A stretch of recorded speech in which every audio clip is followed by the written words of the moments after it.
அனைவருக்கும் வணக்கம். மாண்புமிகு பாரத பிரதமர் நரேந்திர மோடி அவர்கள் 2 நாள் பயணமாக தமிழகத்திற்கு வர இருக்கிறார்கள். 26ஆம் தேதி மாலையில் 7 மணிக்கெல்லாம் தூத்துக்குடி விமான நிலையத்தில் வந்து கட்டி முடிக்கப்பட்ட விமான விரிவாக்க நிலையத்தை மிகவும் பிரம்மாண்டமான முறையில் இருக்கிற விமான நிலையத்தை திறந்து வைக்கிறார்கள்.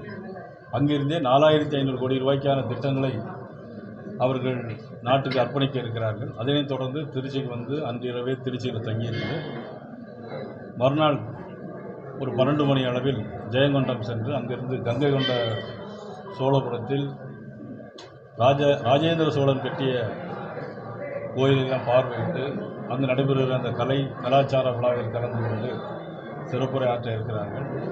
அதே சமயம் எங்களுடைய கோட்ட பொறுப்பாளர் கருப்பு முருகானந்தம் அவர்கள், கோவை முருகானந்தம் அவர்கள், ஒண்டிமுத்து அவர்கள், அண்ணன் சிவசுப்பிரமணியன் அவர்கள், ராமச்சந்திரன் உள்ளிட்ட தலைவர்கள் எல்லோரும் சேர்ந்து சிறப்பான முறையில் ஏற்பாடுக்கான கூட்டங்களை இன்று அதற்கான கூட்டம் நடத்தி அதற்கான முடிவுகளை எடுத்து எப்படியெல்லாம் வரவேற்க வேண்டும், தமிழகத்திற்கும் தமிழ்நாட்டிற்கும் தமிழ் மக்கள் மீது உள்ள அக்கறையும் அன்பு கொண்டிருக்கின்ற மாபெரும் தலைவர் நரேந்திர மோடி அவர்கள் எப்படி ராஜேந்திர சோழன் உலகமெங்கும் சென்று படையெடுத்து வெற்றி கண்டானோ அதே போல உலக நாடுகள் முழுவதும் சென்று இன்னைக்கு வெற்றி வாகை சுடுகிற மாபெரும் தலைவர் நரேந்திர மோடி அவர்களுடைய வருகையை சிறப்பான ஏற்பாடு செய்வதற்கான கூட்டம் இன்று நடைபெற்றது. பிரதமரின் பயணம் வரக்கூடிய தேர்தலில் வேற புதிய கட்சிகள் எழுச்சி இருக்கும். அதான் இன்னும் தேர்தலுக்கு இன்னும் 8 மாதம் இருக்குது.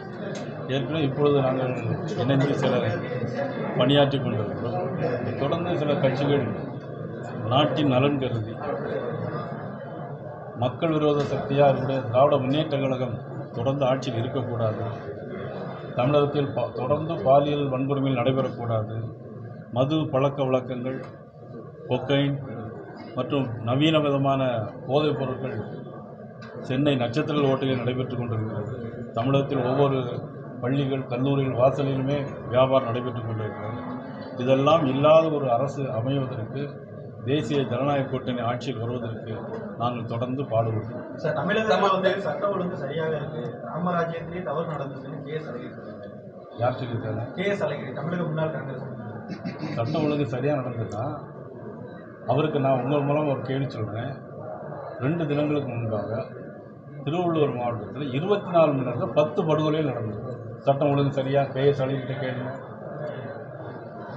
பாலியல் வன்கொடுமை திருவள்ளூர் மாவட்டத்தில் ஒரே ஊரில் 3 பேர் 10 வயது சிறுமியை தூக்கிட்டு போய் பலாத்கார பாலியல் வன்கொடுமை செய்து திருப்பி கொண்டு வந்து விட்டுட்டு அவர் மேலே கேஸும் போடல. அதை தான் அழகிரி சொல்கிறாரா சட்டம் ஒழுங்கு சரியாக இருக்குன்னு? எதை சொல்கிறாருன்னு எனக்கு தெரியல. எங்கே பார்த்தாலும் லாக்அப் டெத் நடக்கிறது, சட்டம் ஒழுங்கு சரியாக இருக்கிறதா?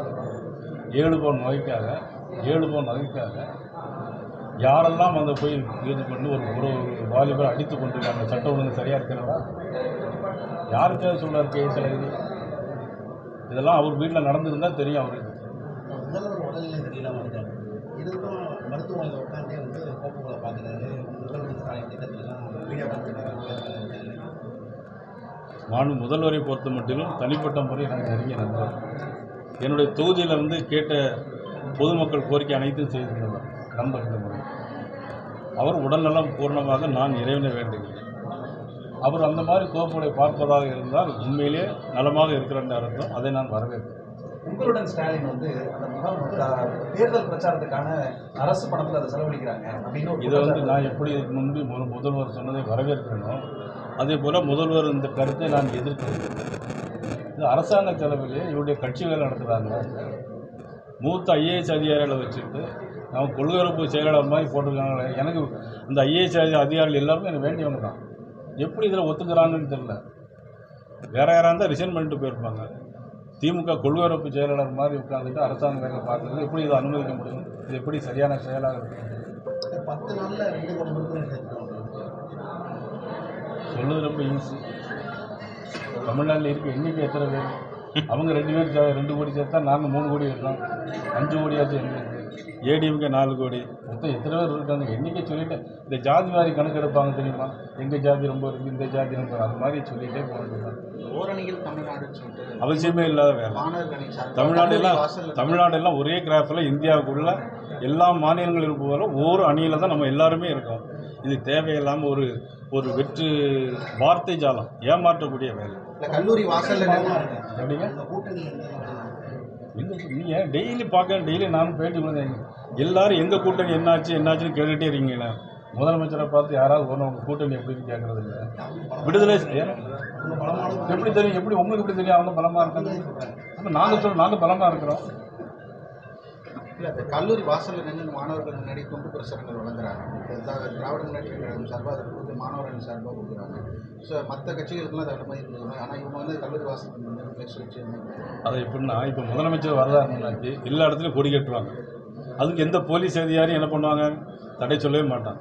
பெரிய நேர்மையான அதிகாரியாக இருப்பாங்க, தலையை கவர்ந்து விடுவாங்க.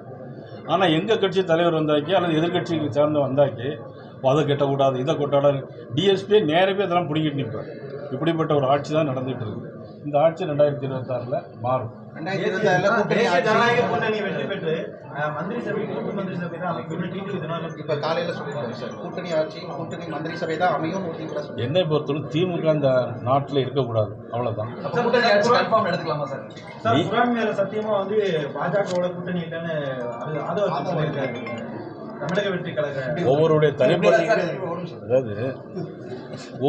தனிப்பட்ட கருத்துக்கும் நம்ம பதில் சொல்ல முடியும். அவங்களுடைய விருப்பமாக இருக்கும். எங்களுடைய கருத்துக்கு அவங்க மாறாக இருந்தால் நம்ம சொல்லலாம். அதுக்கே குரான் மேலே ஆணையம் சொல்லியிருக்காரு. அதாவது இதெல்லாம் குரான், பகவத்கீதை, பைபிள் இதெல்லாம் அரசியலுக்கு பயன்படுத்தக்கூடாது.